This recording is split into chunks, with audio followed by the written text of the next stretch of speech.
right, so there's this thing called the Ig Nobel, which is given out for things that are a little bit quirky, things that the Nobel guys, might turn their nose up at. For example, let's say you invent a bra that has a dual purpose. Maybe that bra can also be used as, I don't know, maybe a mask.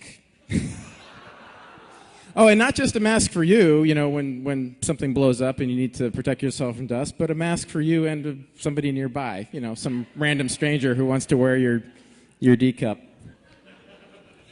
So this year, they gave Ig Nobel prizes for things like collecting snot from a whale.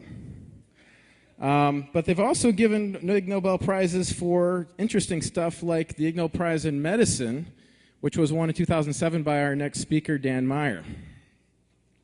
He won this Ig Nobel for research into injuries resulting from sword swallowing.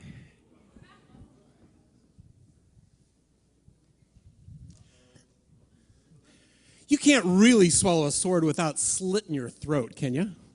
Can you? I mean, everybody knows sword swallowing is 99% impossible, and you can't really do the impossible, right? Well, in my quest to do the impossible in my life, I found there are two main points that they're universal around the world. Everybody has dreams of doing the impossible, and everybody has fears of failure. So I'm going to take you on a couple of impossible journeys tonight, okay? On October 4th, 2007, my impossible dream came true when I was honored to win the Ig Nobel Prize in Medicine at Harvard for a paper I wrote called Sword Swallowing and Its Side Effects, published in the British Medical Journal.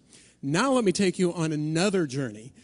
In 1967, this scared, shy, and skinny kid grew up with social anxiety disorder and fears. He had fears of everything: water, heights, snakes, spiders, sharks, doctors, nurses, sharp objects, and speaking before people.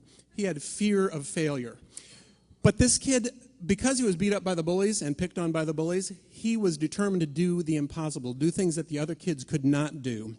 He wanted to get in Ripley's Believe It or Not or Guinness World Records. His dream was to do the impossible. That scared, shy, skinny kid was me.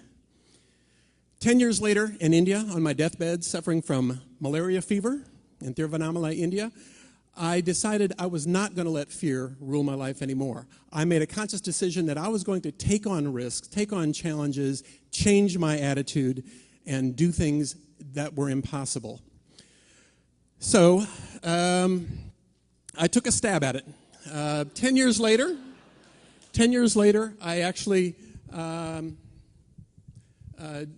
night I made up a list of thrones or goals or major life goals I wanted to do in my life. I wanted to visit all the major continents, live with the tribe of Indians, work with the circus, climb to the top of the highest mountain in Scandinavia. I wanted to do the impossible.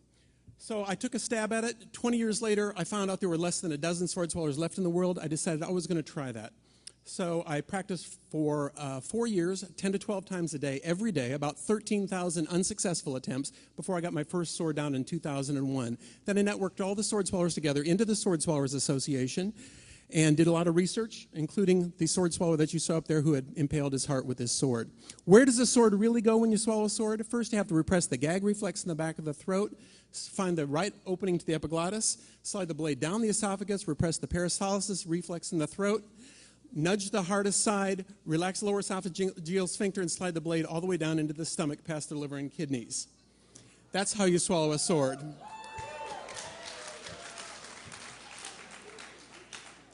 In 2007, I was honored to be able to swallow a sword underwater in a tank of sharks. A 30-inch sword while surrounded by 88 sharks and stingrays for Ripley's Believe It or Not. In 2008, I was honored to be on America's Got Talent from Nashville to Atlanta to Las Vegas semifinals to the finals in Los Angeles, one of the top 50. But it was not the fact that I managed to swallow a sword or win the Ig Nobel Prize or make it on Guinness or Ripley's or America's Got Talent that's incredible. The incredible thing is that a scared, shy, wimpy kid could overcome his fears, overcome his obstacles, and have the guts to stand up here to tell you about it tonight.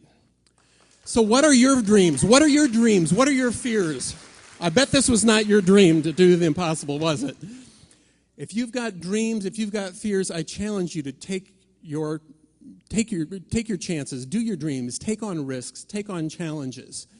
If you've got fears, overcome those fears. Face your fears, overcome your obstacles, set your goals and thrones, take on risks, change your attitude, and reach for your dreams, and maybe, just maybe, you can do the impossible and change your world. Now, if you see a sword in the future, if you see a table knife, if you're challenged by your own impossible challenge, I want you to think of this. Remember that scared, shy, skinny kid, and if he can do the impossible, you can too. This is for those bullies who said it couldn't be done.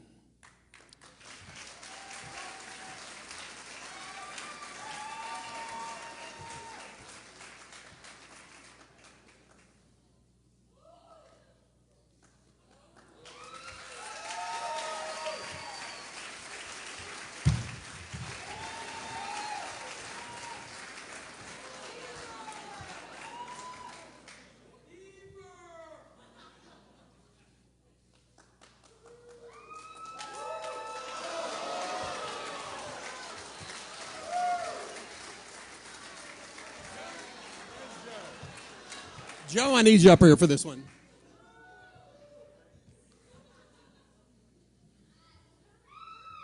Joe, are you up here?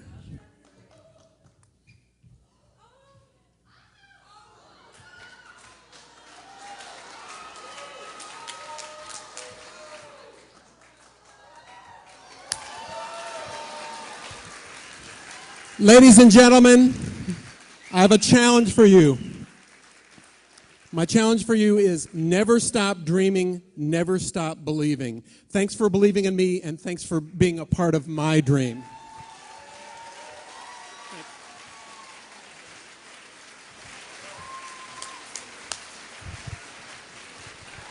Ladies and gentlemen, Dan Meyer.